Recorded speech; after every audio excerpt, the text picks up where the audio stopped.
Okay, let's dive in. We're looking at this idea, this notion that maybe the history we know, our place in the universe.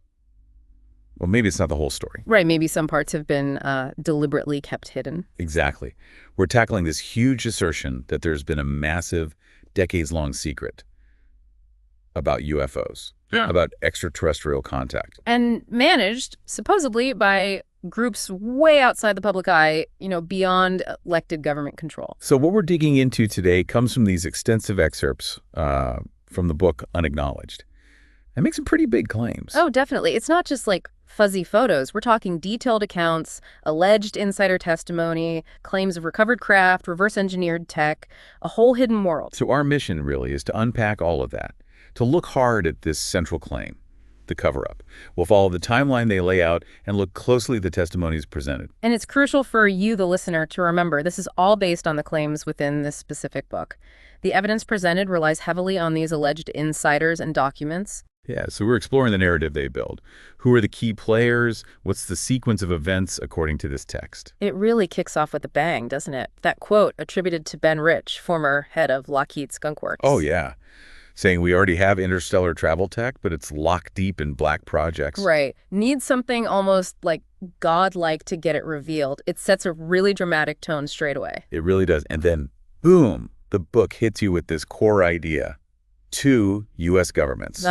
The one we vote for, and then this other one, a shadow government. Which supposedly grew out of a black ops group from the 40s, Majestic 12. Exactly. Majestic 12, or MJ-12, allegedly tasked by President Truman, no less, to handle the whole ET situation. Keep it quiet. Keep it quiet. Why? What reasons does the book give for such extreme secrecy? Well, it wasn't just about preventing panic, apparently. The claim is they also had to safeguard the tech. Stuff reverse-engineered from, get this, over 20 crashed ETVs. Extraterrestrial vehicles. 20, and the first ones. Roswell, right? July 47. That's the narrative. 2 craft down near Roswell. But here's the kicker. Yeah. The book claims they weren't accidents. They were allegedly brought down. Brought down? How? By some kind of early electromagnetic pulse weapon, supposedly. An EM weapon. Seriously, why would they do that? The motivation cited is, well, nukes. Our development of nuclear weapons. The idea is the ETs were showing up because of the nukes, and maybe we or this shadow group got scared. Wow. Okay, so that suggests conflict, or at least tension, right from the start, not just passive observation. Precisely. Active engagement, but totally hidden. And to keep it hidden, the level of secrecy described is just mind-blowing. You mean the cosmic top-secret clearance? Yeah, supposedly 38 levels above regular top secret. Think about that. And people with this clearance dealt directly with UFOs, ETs info the president supposedly didn't even have. That's the claim. Extreme compartmentalization. Need to know taken to an unbelievable extreme. So who's involved? The book mentions the NRO, National Reconnaissance Organization. We know them, satellites and stuff. Right. But then there's another one mentioned, even more obscure. The ACIO, Alien Contact Intelligence Organization. ACIO, what's their alleged role? According to the text, they operated globally. And if governments played by certain rules, they could get access to ACIO's intel. It suggests this hidden international network dealing with ETs. Wow. Okay, let's rewind a bit. The book goes back even further than Roswell, to Nazi Germany. Claims the Nazis recovered 2 UFOs in the early 1930s, started trying to figure them out. And they actually built one before World War II. That's the assertion. A working craft called Hundidu 1 and 2. The description of the second one, with the 3 spheres, it's very specific. So if that's true, understanding this tech goes back way further than we think. Much further. And then you have the Foo Fighters during the war. Right. Those mysterious lights pilots saw. The book says they weren't planes. Unmanned vehicles, using anti-gravity, electromagnetic propulsion to mess with Allied aircraft engines. And they connect that to modern UFOs, disabling cars, power grids. Exactly. Suggesting it's the same kind of advanced tech seen consistently over decades. It's not a new phenomenon. Okay, so all this is happening, but officially. Yeah. Nothing. Denials. Downplaying. But the book claims that behind the scenes, even the Army was investigating. Yeah, looking into objects of unknown origin.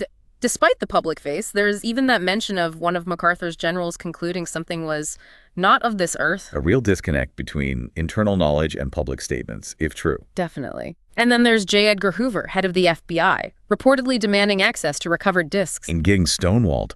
The book mentions that L.A. case where the Army wouldn't let the FBI examine something. Right. Paints a picture of turf wars, doesn't it? Different agencies wanting control of this potentially game-changing information and tech. Then there's that specific FBI memo. Guy Hotel, March 1950. Ah, yes, the hotel memo describes 3 recovered flying saucers in New Mexico, specific shapes, sizes. And occupants, right? Small humanoid metallic suits. Exactly. And the theory mentioned in the memo is that high-powered radar in the area messed with their controls. Which lines up with some later testimony, doesn't it? It adds a layer of, well, purported official documentation. It does. Even as secondhand info within the memo itself, the details are striking and echo other claims in the book. Okay, let's talk about those testimonies. The alleged insiders. Master Sergeant Dan Morris. NRO, Cosmic Clearance. Right. He supposedly confirms the radar interference theory, especially around White Sands and Roswell. Which, as the book points out, was where the nuclear bombers were based. The only ones at the time. A crucial detail, linking the crashes, the location, the radar, and our nuclear tech. And Morris claims his clearance. Higher than any president. Which just reinforces that idea of extreme compartmentalization, right? Right. A hierarchy completely hidden from view. Absolutely. Then you have Richard Doty, Air Force Office of Special Investigations, AFOFAL. What's his alleged role? He says he received fragments, bits of ET tech from crash sites for R&D to seed industry, as he puts it. Seed industry. So sneak alien tech into our own development. Overtly. That's the implication. Yeah. A deliberate, hidden pipeline of advanced technology. Imagine the impact that would have had. Mind-boggling. Okay, Colonel Philip Corso, Senior Army Intelligence. His account is really detailed. It is. He describes seeing a body from a New Mexico crash back in '47 while he was at Fort Riley. Floating in fluid. Yeah. He gives details about the suit, the being itself. Very specific details. No need for air, different physiology. He also mentions seeing a craft at an airbase, encounters near commando range. And later, at the White House, hearing about NSA picking up signals from space, coordinated signals. Yeah. And his later role, heading the Foreign Technology Division, where he supposedly got autopsy reports, crash reports on ETs. It's quite a story. His alleged position and experiences really anchor a lot of the book's claims about the early days. They do. Then you have an astronaut, Gordon Cooper, Mercury 7. What did he report seeing? UFOs information over Germany, doing things our planes just couldn't do. And he says he saw a saucer land at Edwards Air Force Base. Coming from a Mercury astronaut, that's pretty significant testimony. Definitely carries weight, given his background as a pilot. Suggests seriously advanced tech. There's also an anonymous source, AH from Boeing. Right. Recounts a chat with General Curtis LeMay, huge Air Force figure. And LeMay apparently said what? That like 35% of sightings couldn't be identified because the craft were just too damn fast. And crucially, confirmed the Roswell crash. Wow.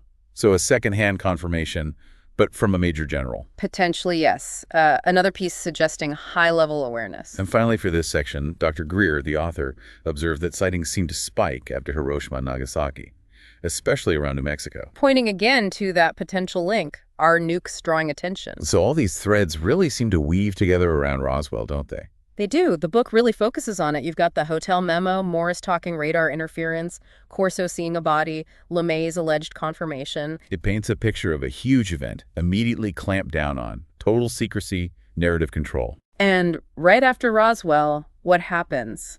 The CIA is formed. The U.S. Air Force becomes its own branch. The timing is suggestive, isn't it? And then there's that Canadian document. The W.B. Smith memo, November 1950. States UFOs are the most classified subject in the U.S., more secret than the H-bomb. And that flying saucers are real, coming from another government? That adds a different perspective. It does. If authentic, it's external corroboration of the extreme secrecy early on. Then the book talks about Eisenhower and Rockefeller setting up Majestic 12. To handle the ET issue completely off the books, right? Outside Congress, outside normal oversight. But then it's just I kind of lost control of it, got frustrated. Yeah, that's part of the narrative. The secret group may be becoming too powerful, too independent. Which is a recurring theme, really. This idea of a government within the government. Exactly, operating without the usual checks and balances. Okay, moving forward in time. Eisenhower, years and beyond. More encounters alleged. Yeah, Don Phillips from Lockheed Skunk Works claims there are records of meetings with ETs in California in 1954. Meetings, like face-to-face. That's the claim. Even supposedly a filmed meeting involving Ike himself. Filmed. That's extraordinary, if true. Absolutely. Then Philip Corso Jr. talks about his father's alleged encounter in 57. The one in a cave near White Sands. With an ET. And his father discussing the need for secrecy with top brass afterwards adds a more personal, direct contact element. There's also Dr. B, the anonymous scientist. Worked on anti-gravity. Supposedly. Saw a disk near a Saturn rocket and mentioned colleagues disappearing for talking too much. Chilling.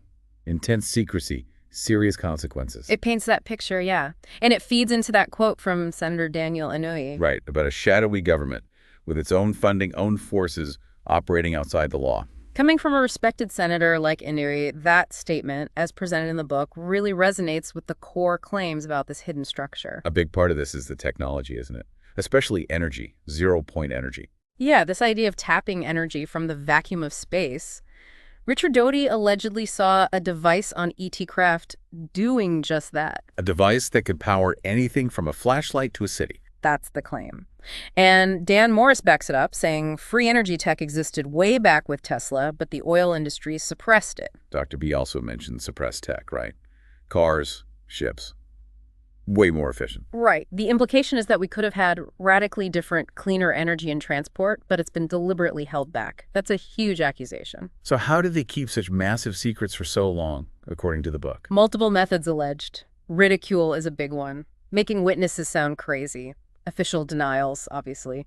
Psychological warfare. They mentioned things like the Robertson panel, the Condon committee. Yeah, presented as deliberate debunking efforts, guided by the CIA. Even claims the media took marching orders on how to cover or not cover UFOs. The Phoenix Lights incident is used as an example of ridicule being used, right? Exactly, discouraging serious investigation by making it seem absurd. It suggests a really sophisticated, long-term disinformation campaign. And then there's the whole nuclear connection again. Lots of testimonies about UFOs around nuclear sites. Doty D, Captain Robert Salas, Major George Filer, Colonel Ross Dedrickson, they all describe incidents. Pease Air Force Base, Malmstrom. Malmstrom is the one where missiles were shut down, right? That's the famous account, yes. Missiles becoming inoperable while a UFO hovered nearby. Other incidents involved alleged weapon disassembly, even an alleged alien capture at McGuire Fort Dix. And Loring Air Force Base, hovering near storage areas. It suggests a very direct interest in our nukes. A persistent interest. Dan Morris even claims ETs from Orion ordered us to stop nuclear tests and supposedly destroyed a nuke headed for the moon. Destroyed a nuke. That's incredibly provocative. Intervention on a massive scale. If true, yes. It shifts the dynamic entirely. The claims also extend beyond Earth, don't they? To the moon. Apollo astronaut Edgar Mitchell is cited regarding ET presence. Don Phillips mentioned Neil Armstrong's alleged comments during the landing. What comment? Hinting that they weren't alone up there, that there were other craft watching them.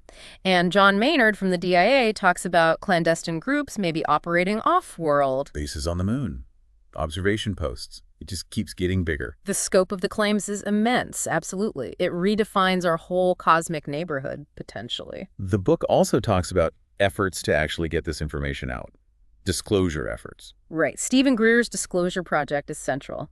And the story of Admiral Wilson. Finding out about these unacknowledged special access projects, SAPs, related to UFOs. Exactly. And allegedly being denied access, even as deputy director of the DIA. His reported frustration highlights the extreme compartmentalization again. But it also implies there are specific classified projects holding this information. That's the suggestion, locked away deep inside the system. But it gets complicated. Richard Doty apparently admitted the Air Force staged fake alien events. Yeah, OSI, his own agency. To muddy the waters, basically. Discredit real sightings, maintain secrecy. He mentioned an incident in Tacoma, Washington. So deliberate hoaxes mixed in with potential reality makes it even harder to figure out what's what. Absolutely. A layer of intentional confusion added to the mix. And it wasn't just the U.S., apparently. International involvement. Dan Morris mentions South Africa supposedly admitting they recovered a craft. And a deal with the U.S. involving nuclear weapons. And a crash in Canada in the 50s. Right. It suggests this phenomenon and the secrecy around it was likely global, not just an American thing. Potential coordination or maybe conflict between nations over it. Okay, so We've covered a lot of ground here, tracing the narrative and unacknowledged. It's a massive story. It really is. You've got these consistent threads running through decades of alleged testimony. Claims of recovered tech, secret organizations, government denials, specific incidents. And purported documents, like the hotel memo or the Canadian one. It weaves together into this picture of a hidden reality deliberately kept from us. So now, having gone through all this detail, you, the listener, are pretty well informed about the core claims of this specific text. Right. We've laid out the arguments, the key figures, the alleged timeline as presented. And it leaves you with some big questions to ponder, doesn't it? Thinking about everything presented here, the testimonies, the alleged documents, the sheer scale of the claimed cover-up. Yeah, what stands out most? What seems most compelling or maybe most unbelievable? And just think, what if even a small fraction of this is true? What would that mean? For society, for technology, for how we see ourselves in the universe? The potential shifts, philosophical, technological, they're almost too big to grasp. Yeah. Something to definitely keep thinking about.